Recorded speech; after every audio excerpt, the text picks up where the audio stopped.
Good morning, everyone. This is Shyam, Assistant Professor in Civil Department, Chevrolet Engineering College. Subject Geotechnical Engineering 1. On topic effective stress of a capillary.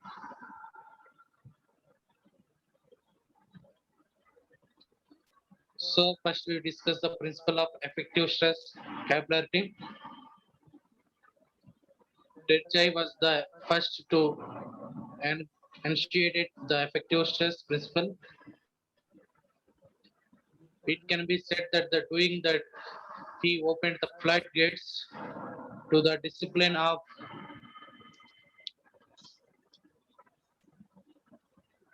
soil mechanics. Some of the basic developments on the shear strength, compressibility, and lateral pressures are the direct offshoot of the effective stresses concept. The effective stress principle consists of the two parts.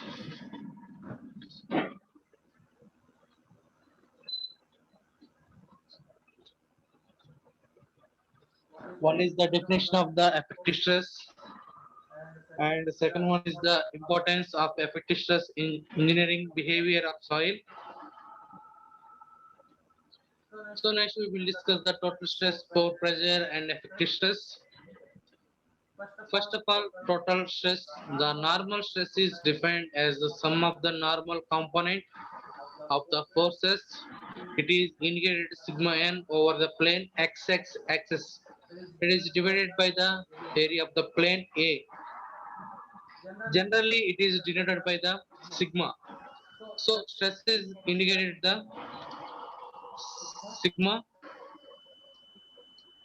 and it is equal to the normal component of the forces sigma n by area of the plane.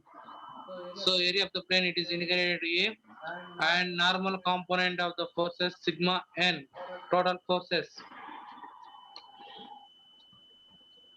Therefore finally sigma equal to sigma n by A. Let us consider the stratified soil sample of unit width and unit length for the plane over which normal stresses to the computed. So here see the stress. Here if external pressure Q is 0, this soil structure figure and see the gamma T1 in dry, gamma C2 is saturated, and height to in dry height was H1 and saturation height is H2. Here plane x-axis with the total stress calculated, and length is L, and forces are Q forces, total forces in soil, on soil, sorry. So then we calculate the sigma equal to Q into area into plus gamma T1 into H1 into area plus gamma T2 into H2 into area. So divided by total area.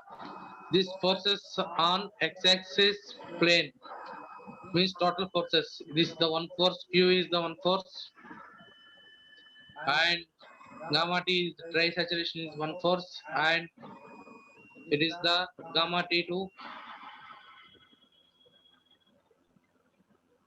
in second force, third force. Then finally here common A.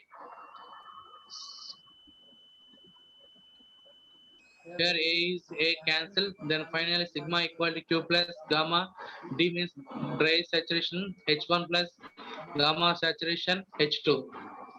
If the external pressure Q is 0, then total stress caused due to the overburden alone are known as the geostatic stress. So then sigma equal to here Q is 0, then remaining values are gamma D into H1 plus gamma saturation H2. This is the stress is known as geostatic stress.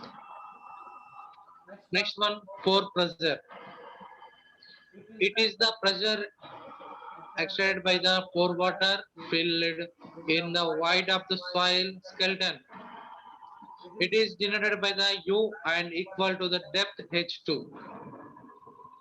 Below the generally the groundwater table up to the point A where it is measured and multiplied by the unit weight of the water gamma W.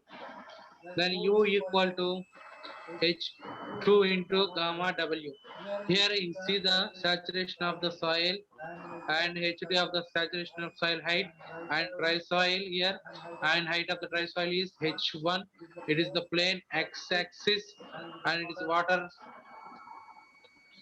H2. It is the saturation soil height. Then U equal to H2 into gamma W.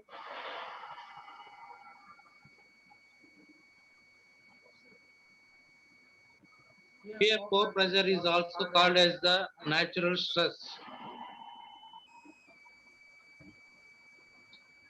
So it is known as also natural stress because it acts on all sides of the particle, hence does not cause the soil particles to press against resistant particles. Next one, principles of effective stress. Total stress, it is indicated the sigma is known. The total stress is made up of two parts.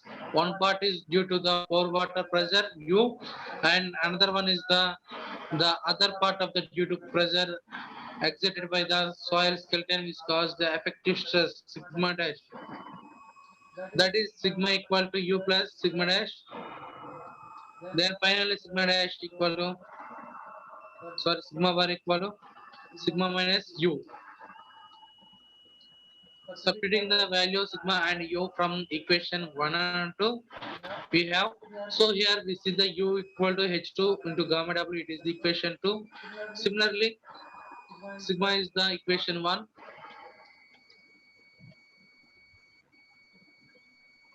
Then substituted in above equation, this is the equation. Sigma bar equal to sigma minus U.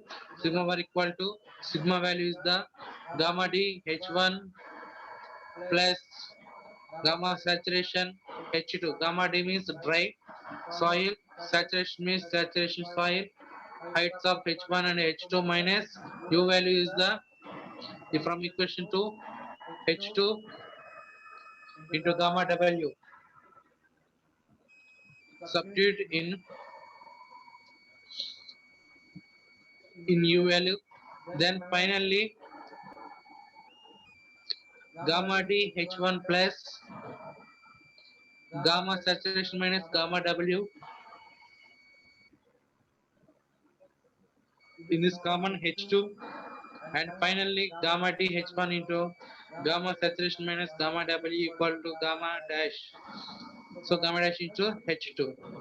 Where gamma dash is the submerged unit weight. So it is the submerged unit weight. Gamma dash equal to gamma saturation minus gamma W. So it is the submerged unit weight.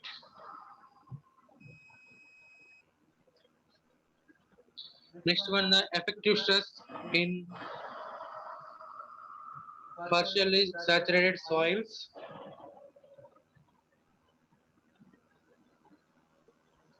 So effective stress sigma bar equals sigma minus U suffix A into X of UA minus UW. So here in this figure, here gaps are air gap, it is the pore air and it is the water fill these portions. This is the pore water and it's the soil particles. So here sigma is the total stress, sigma bar is the effective stress, and UA is the pore air pressure. and UW is the pore water pressure, and X is the parameter to the determined experimentally, and O is the for dry soil, one is the for saturated soil. It means that if the soil is partially saturated, pore air pressure is considered along with the pore water pressure to analyze the stress in the soil mass. It is the capillarity in the soils. So here divided the zones. Here,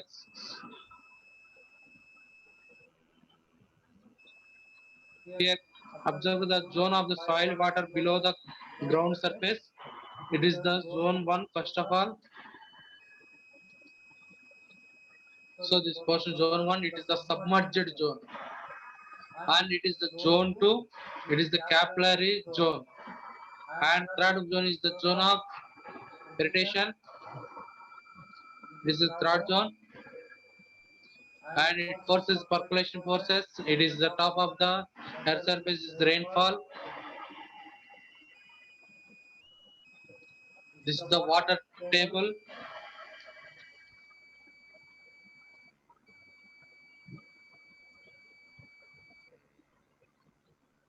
So we discuss with the capillarity in soils. As we know, the rainwater percolates in the ground under the influence of the gravity and gets stored in the soil pores over an impervious stratum in the form of groundwater reservoir. The upper surface of the zone of full saturation of the soil is called the water table or phreatic surface. At the water table, the groundwater is subjected to the atmospheric pressure. In other words, the pore pressure is zero.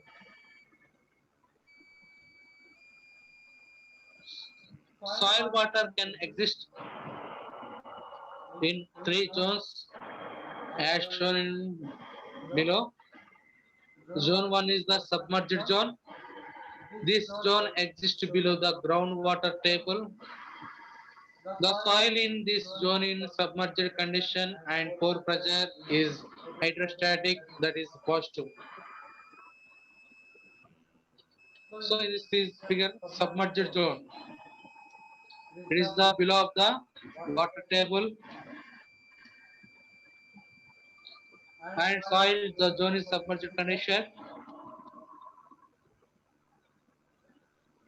and pore pressure is hydrostatic, means positive. And we go to the second zone, capillarity zone.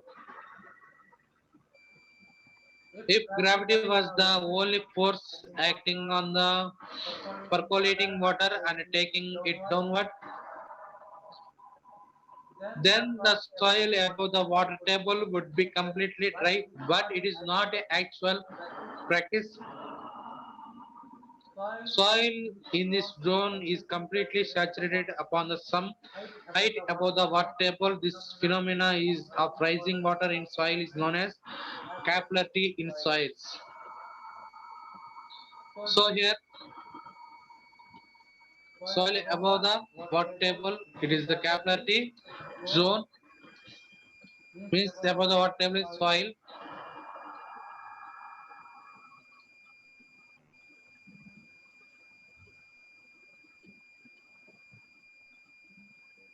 Then here rising of the water is known as the capillarity in soil.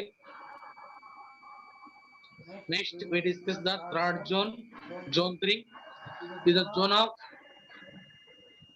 irritation.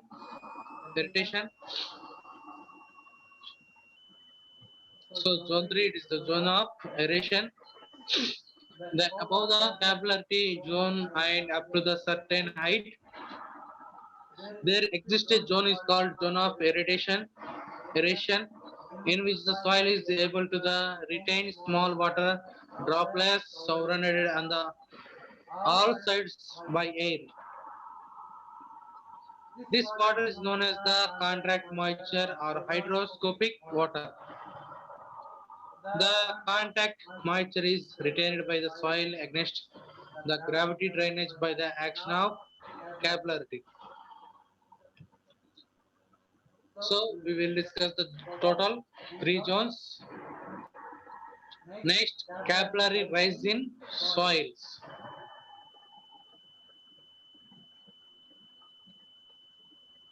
See the figure, it is the capillary rise in soils.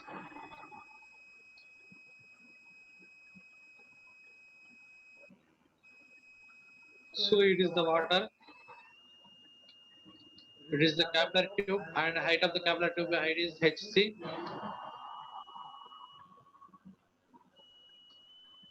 And water, its tube is glass tube. Here angle is the alpha. It is the air and tube is diameter d. It is the gamma w.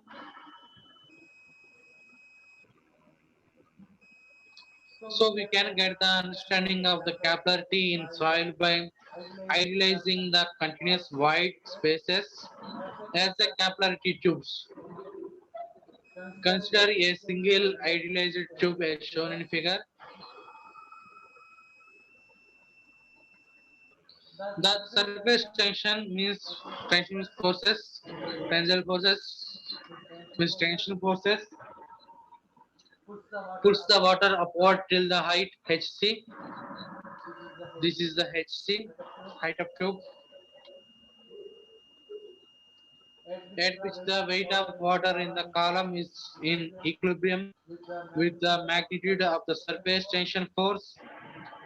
Then we calculate the equilibrium. Hc pi d square by 4 gamma w equal to pi into t cos alpha. Then Hc equal to 4t by cos alpha into gamma wt. This is the height of the capillary tube. Hc equal to 4t into cos alpha divided by gamma w into t.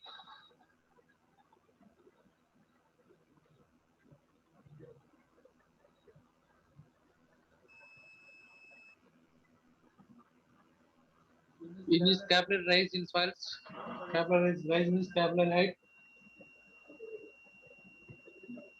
X equal 14 to cos alpha by gamma w into t.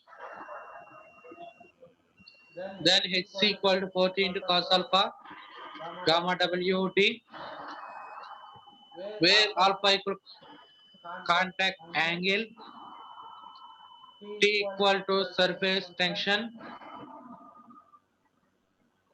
and d equal to diameter of the capillary tube, and gamma w equal to unit weight of the water.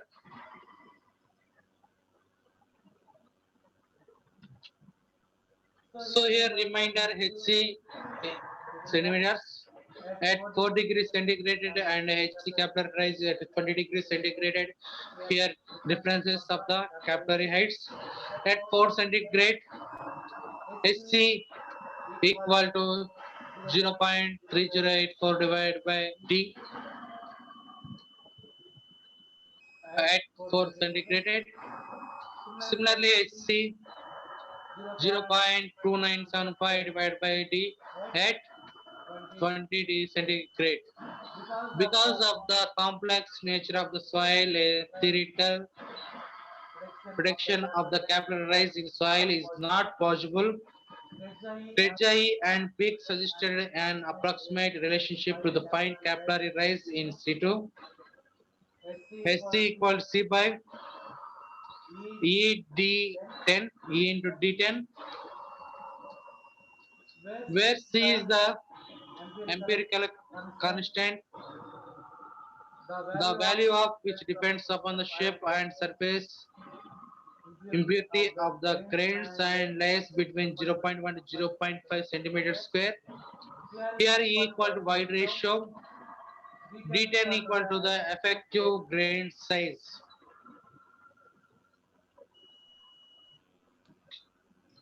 So capillary is the then formula is the mainly 40 cos alpha into gamma WT. It is the difference at 4 centigrade and 20 centigrade. At 4 centigrade is the 0.3084 divided by T, and 20 centigrade is the is equal to 0.2975 by T. Then also the Tetches and Page suggested the approximate relation to find capillary rise in situ is equal to C by E into D10. Is the C is the empirical constant, E is the wide ratio, and D10 is the effective grain size. Next, we will discuss the effective pressure. It is the pore water pressure distribution and also idealization. Here is the positive pore pressure distribution in Z into gamma W. In negative direction, ZC into gamma W.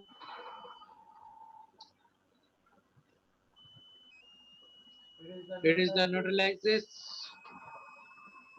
It is idealization, diameter of the tube D, and tensile force T, tension force, and height is the ZC. Here height is the Z.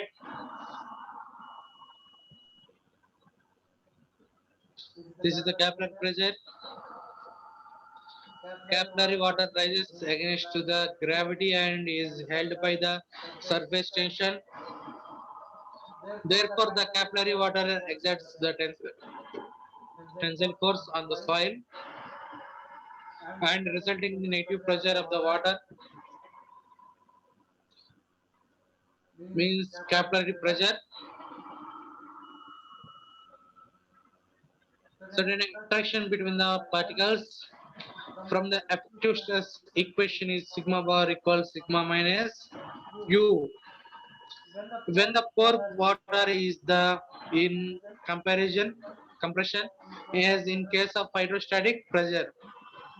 U is the taken positive, whereas the when it is the tension, U is taken negative.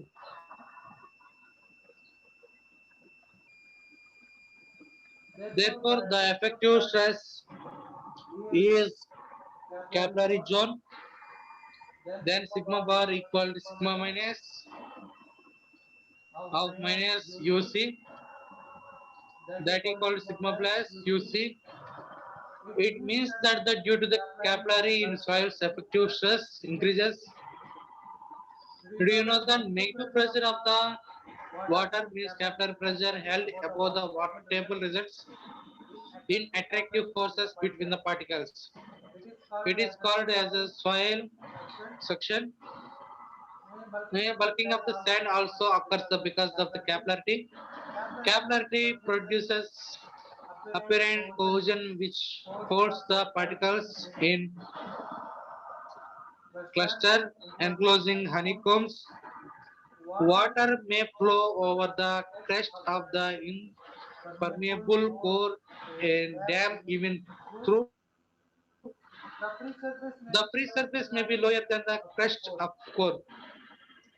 This effect of the capillary is known as capillary shifting. Next one, we'll discuss the geostatic stresses in soils. Geostatic means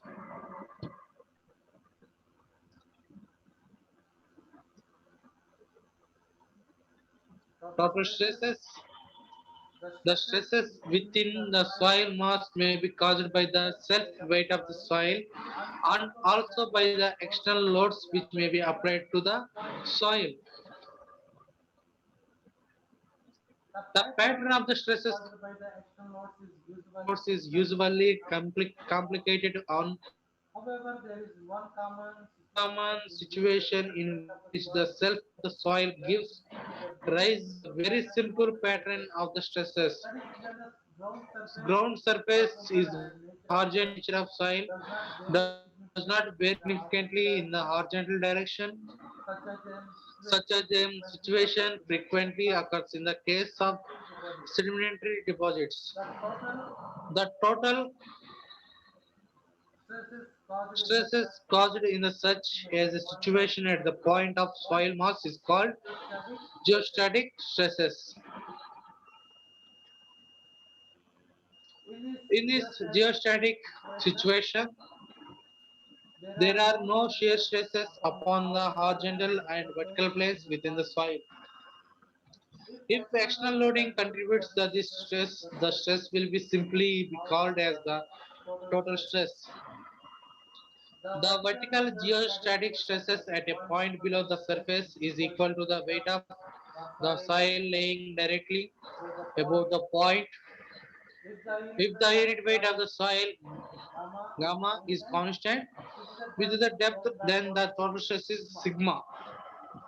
So it is the uniform soil. It is the height of the neutral axis from Z. It is the ground level. Height is the H and gamma H bottom high depth and middle gamma Z. Then we have total stress is the gamma into Z into 1 into 1 that equal to gamma Z. It is of total stress.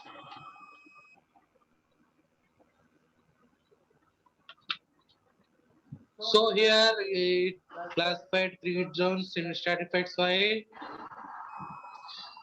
Zone 1, Z1, Zone 2, Z2, and Zone 3, Z3.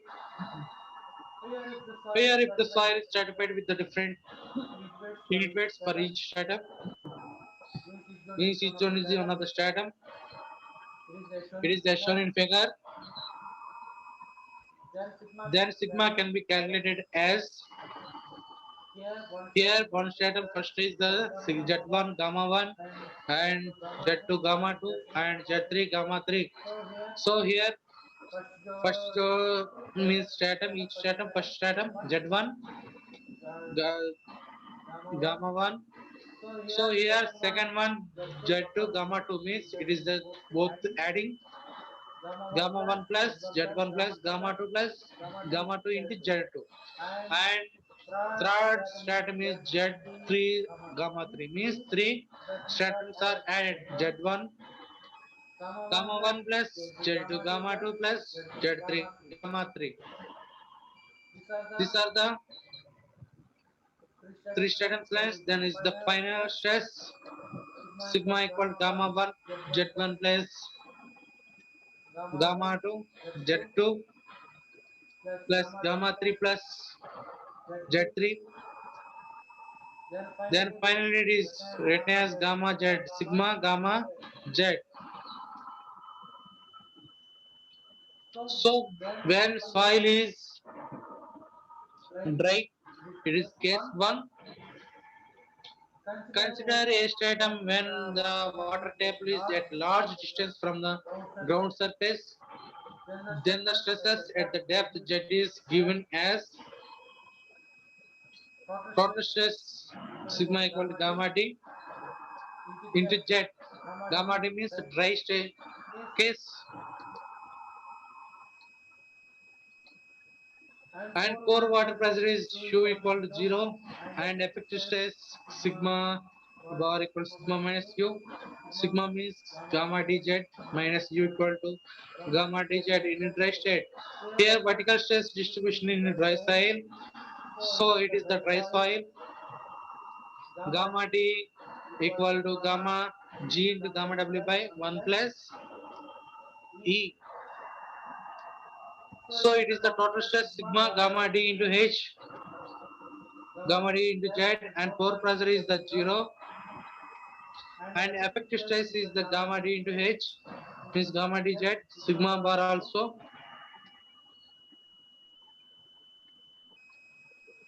is the Z height and total height is the total H.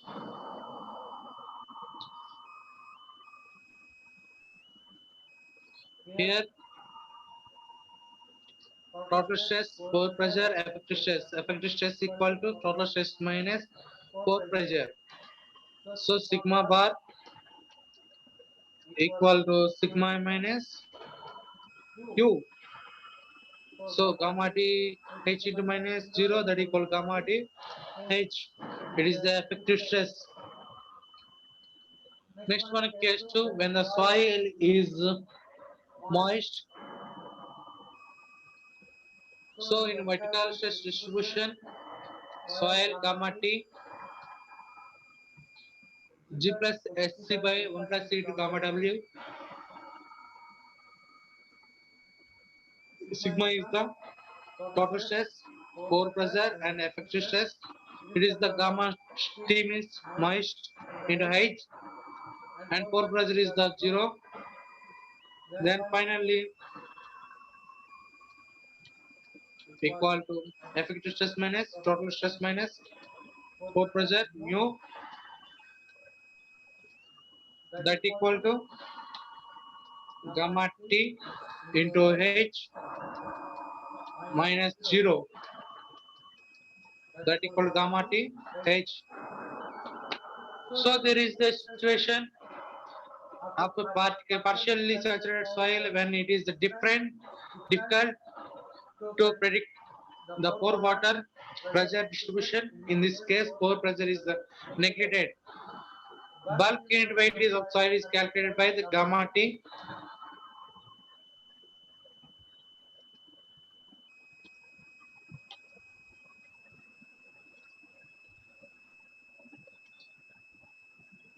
So pore pressure is distribution in the case of pore pressure is neglected.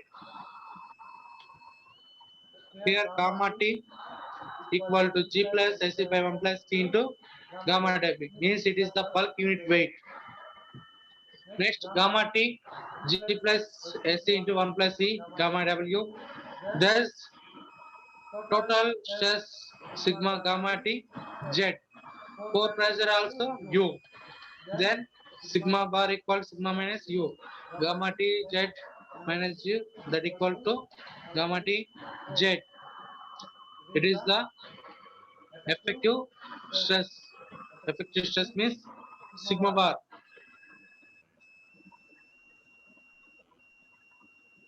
Clearly?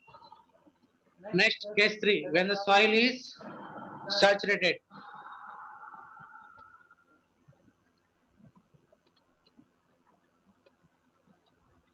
When the soil is saturated, where vertical stress distribution in the saturated soil, it is the soil Z and height is H.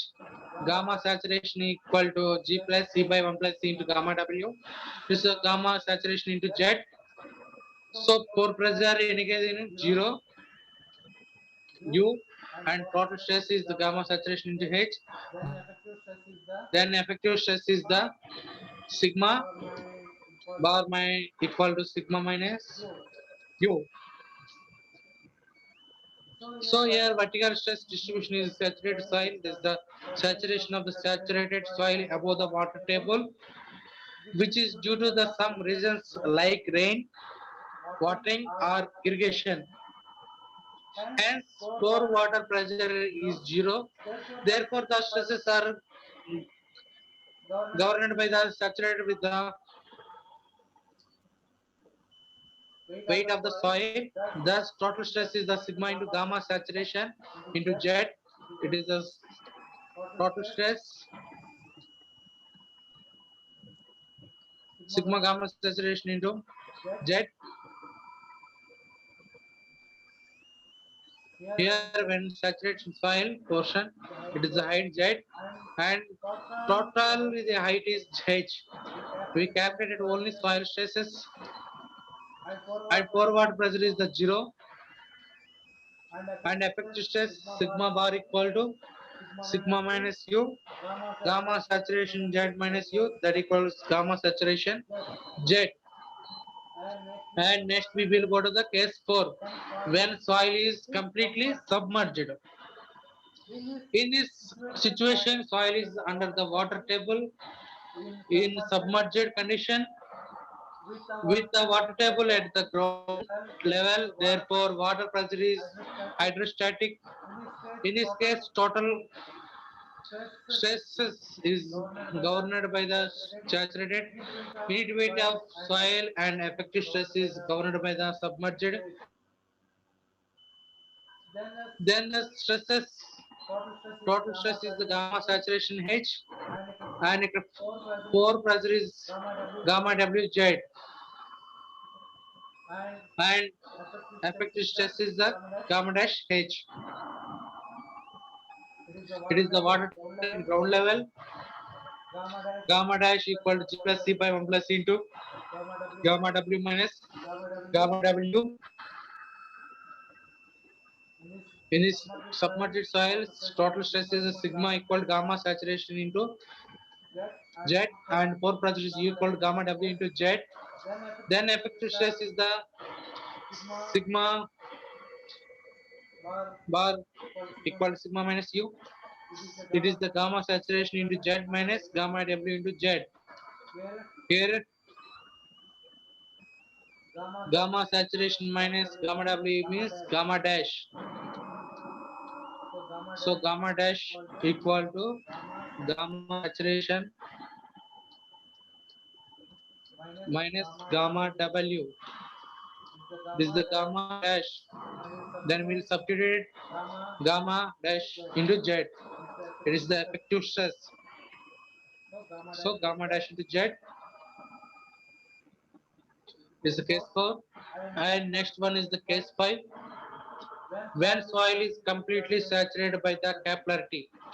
So here vertical stress distribution in saturated soil by capillarity. Saturated soil, full saturated soil, completely saturated soil, and gamma saturation equal G plus E by 1 plus C into gamma W. So here H minus 2 and gamma saturation 2. This is total stress, and pore pressure is the gamma WH, and effective stress is the gamma dash Z plus gamma WH. Here in this situation, soil is completely saturated, but forward pressure is negative and very linearly pump 0 at water table to the gamma W into H minus Z at any depth below the ground level. So here total stress sigma equal to gamma saturation to Z.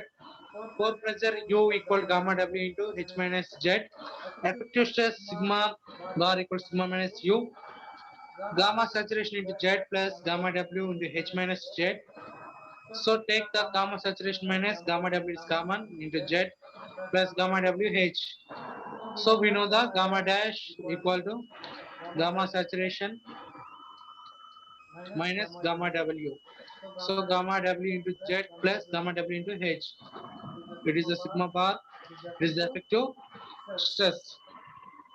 In special case, when height of capillary rise is less than H, means 0 less than HC less than H, that is vertical stress distribution in partially saturated soils. Here HC equal to H minus Z, saturated by the capillary gamma T saturation equal to G plus E by 1 plus into gamma W. So gamma dz and remaining gamma saturation Hc. So both in adding gamma dz plus gamma saturation into Hc. So pore pressure is 0. And finally gamma d into Z plus gamma saturation Hc is the effective stress. At ground level, product is sigma 0 and pore pressure is also 0, effective stress also 0. At the level AA, it is AA at the level.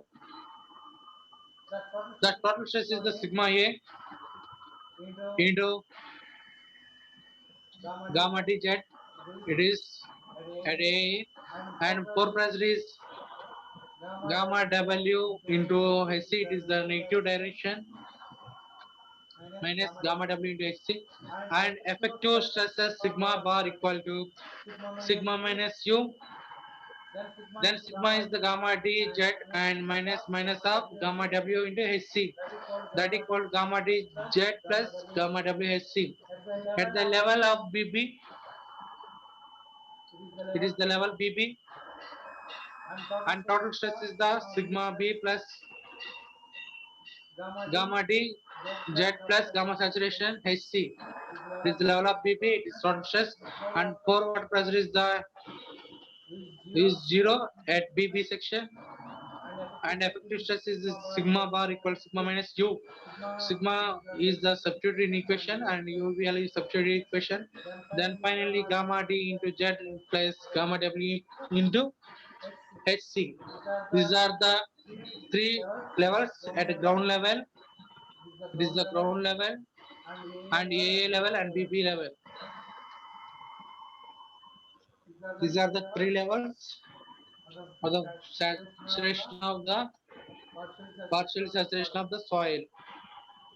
So these are the cases in this class we will discuss. We next go to the in these cases we solve the problems. So thank you very much all of you. Any doubt in this class?